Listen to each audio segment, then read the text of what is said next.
Hello everyone. आज का ये जो वीडियो है एक रिक्वेस्ट किया गया है। किसको रिक्वेस्ट किया गया है? फॉर सपोर्ट के लिए रिक्वेस्ट किया है for on critical issue concerning bank retirees. कौन रिक्वेस्ट किया है, किसको रिक्वेस्ट किया है और क्या चीज़ के लिए रिक्वेस्ट किया है, कौन कौन रिटर्निस का इशू के लिए रिक्वेस्ट किया गया है, इसके बारे में आज का वीडियो में हम डिस्कस करेंगे। इसका पहले कि हम वीडियो शुरू करें, अगर आप अभी तक हमारे चैनल को सब्सक्राइब नहीं किए हैं तो प्लीज़ सब्सक्राइब कर दीजिएगा, ताकि आगे हम जो भी वीडियो बनाएंगे उसका जानकारी आपको मिलते रहेगा। चलिए शुरू करते हैं आज का वीडियो। ये देखिए, ये जो लेटर है all India bank retirees federation AIBRF ने लिखे हैं। कब 20 तारीख, आज का डेट में 20 फरवरी 2026। एड्रेस टू किसको? None other than mister CH Venkatachalam, general secretary AIBA, Shri Rupam Ray, general secretary IBOC, Shri L Chandrashekhar, general secretary NCB। पूरा UFBU का सभी जनरल सेक्रेटरी को नहीं करके ये 3 लोगों को पार्टिकुलरली एड्रेस किया गया, जो कि तीनों बड़ा यूनियन है उधर UFBU के अंदर। UFBU का जो 9 कॉन्स्टिट्यूएंट है उसमें ये तीनों बड़ा यूनियन है। तो इनको रिक्वेस्ट करके वो लिखें, क्या लिखें चलिए देखते हैं। Respected sir, subject request for your response and support on critical issue concerning bank retirees. Bank retirees के इशू के लिए वो उनको रिक्वेस्ट किया है। क्या बोल रहे हैं? We write to you on behalf of all India bank retirees federation to draw your kind attention to several long pending and critical issues affecting bank returns across the country. AIBRF has over the past period submitted more than 8 detailed, well-reasoned and logically structured representation to authorities including the government, Reserve Bank of India, Indian Bank Association, और copy उसका सब UFBA को भी दिया गया है, including AIBA। क्यों particularly UFBU के बाद इंक्लूडिंग AIBA क्यों लिखा गया? I don't understand. इसका क्या मतलब है? UFBU के अंदर ऑलरेडी AIBA है ही, तो ये इतना मस्का लगाने का ज़रूरत क्या है? तो चलिए नेक्स्ट आगे क्या लिखे हैं देखते हैं। The issue raised in this representation include, क्या क्या इशूज है? Updation of pension for bank retirees, establishment of a structure and direct dialogue mechanism between IBA and retirees organization, non-implementation of various provision of bipartite settlement, instances of violation adversely affecting retirees entitlement।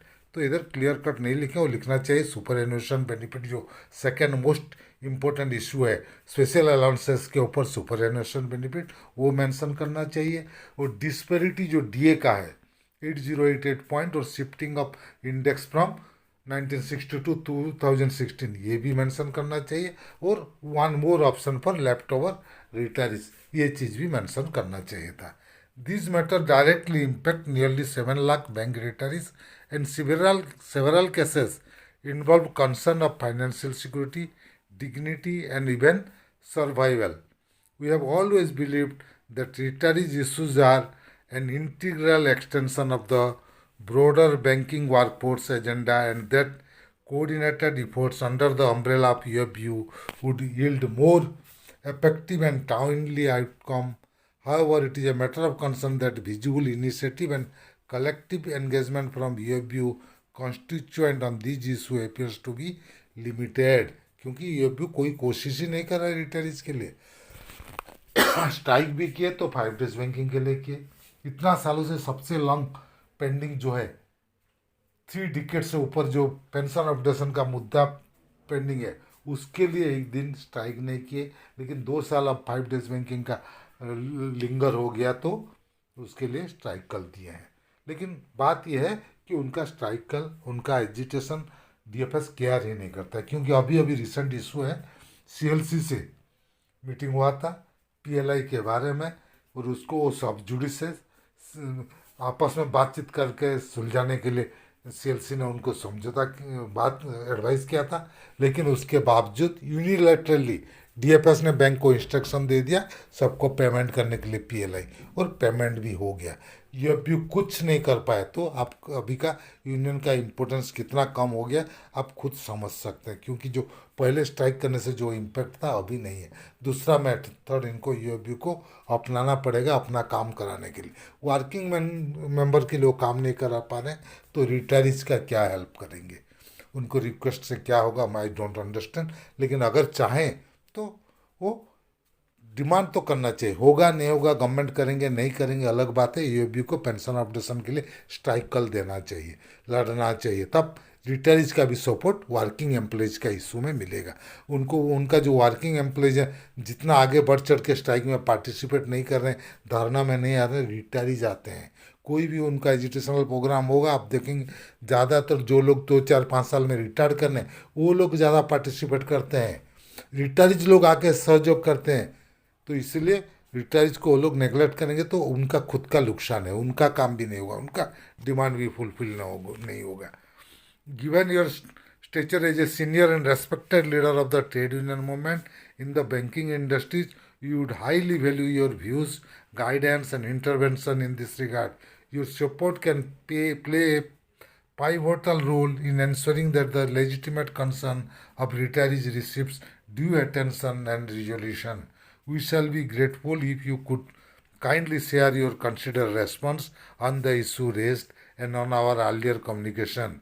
We also look forward to exploring ways for constructive coordination between your organization, EABU constituent, and AIBRF for advancing the cause of bank retirees. वो उनको अपना support extend कर रहे हैं, आपका cause के लिए हम भी सपोर्ट करेंगे, कोऑर्डिनेट करने के लिए बोल रहे हैं। और उसके बाद with respectfully regards your sincerely mister SC. Jain, general secretary AIBRF। तो आप लोग सब जान चुके हैं कि अभी यूएफबी का पहले जैसे पावर था अभी नहीं है, क्योंकि स्ट्राइक को इफेक्ट पब्लिक के ऊपर इतना पड़ नहीं रहा है, क्योंकि सब अल्टरनेट चैनल में काम हो रहा है। फिर भी स्ट्राइक के बावजूद भी 5 डेज बैंकिंग के बारे में कुछ नहीं हुआ। पीएलई अपने आप पीएलआई ऑलरेडी रिलीज कर दिया है, गवर्नमेंट जो चाहते हैं अपना सोच में कर रहे हैं। यूएफबी का बात इतना कोई सुन नहीं रहा है, लेकिन यूएफबी को अपना बात मनाने का कोशिश करना है। और पेंशनर्स को वो लोग नेगलेक्ट नहीं कर सकते। पेंशनर्स को लेके अगर एजिटेशन करेंगे तो उसका पब्लिक के ऊपर भी इम्प्रेशन आएगा, और उनका एजुटेशन में बढ़ चढ़ के पेंशनर्स पार्टिसिपेट करते हैं। तो पेंशनर्स का इशू को उनको ध्यान में रख के उनको सपोर्ट करना चाहिए। और पार्टिकुलरली फॉर पेंशन अपडेशन वो एक दिन के लिए स्ट्राइक करके देखिए, पूरा पेंशनर सभी ब्रांच बंद करके ब्रांच के आगे खड़ा होकर धरना देंगे, प्रोसेसन करेंगे, ये गारंटेड चीज़ है। और अगर इसके बारे में आपको भी कुछ बोलना है तो प्लीज़ कमेंट सेक्शन में बोलिएगा। तो ये था आज का वीडियो, तो प्लीज़ इसको लाइक कीजिए, शेयर कीजिए। आपका कुछ मतामत है तो कमेंट सेक्शन में ज़रूर दीजिएगा। और अगर अभी तक हमारे चैनल को सब्सक्राइब नहीं किए हैं तो प्लीज़ सब्सक्राइब कर दीजिएगा, और बेल आइकन को दबाना मत भूलिएगा, ताकि आगे हम जो भी वीडियो बनाएंगे उसका जानकारी आपको मिलते रहेगा। Team Amiya Kumar Mishra, thank you.